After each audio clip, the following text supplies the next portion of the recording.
School, college, campus અને coaching માટે નિષ્ણાત વાસ્તુ માર્ગદર્શનથી શાંતિપૂર્ણ અને ફોકસવાળું શીખવાનું વાતાવરણ બનાવો.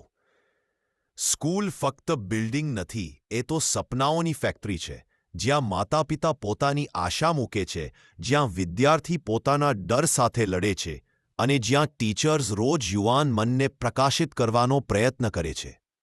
પણ ક્યારેક સારા ટીચર્સ અને મજબૂત સિસ્ટમ હોવા છતાં પણ તમે જોઈ શકો છો, બાળકોનું ધ્યાન ટકતું નથી, ચિંતા અને બેચેની વધી જાય છે, શિસ્તની સમસ્યાઓ દેખાય છે, પરિણામો નબળા લાગે છે, કેમ્પસ સારું લાગતું હોવા છતાં ભારે અનુભવાય છે. સ્કૂલ, કોલેજ પ્રકારના કેમ્પસ માટે વાસ્તુ કેમ? ફોકસ અને સ્થિરતા વધે છે, શિસ્ત અને પોઝિટિવ બિહેવિયર સપોર્ટ થાય છે, ટીચર્સની કાર્યક્ષમતા અને એડમિન કામ સરળ બને છે, સંસ્થાનું નામ, વિશ્વાસ અને ગ્રોથ થાય છે. વાસ્તુ પ્લસના એક્સપર્ટની સલાહ શા માટે? શૈક્ષણિક સંસ્થાનું વાસ્તુ કરાવવું હોય તો એવા એક્સપર્ટની જરૂર પડે જે વાસ્તુ લેઆઉટ, ફંક્શન અને પ્રેક્ટિકલ અમલ સમજે.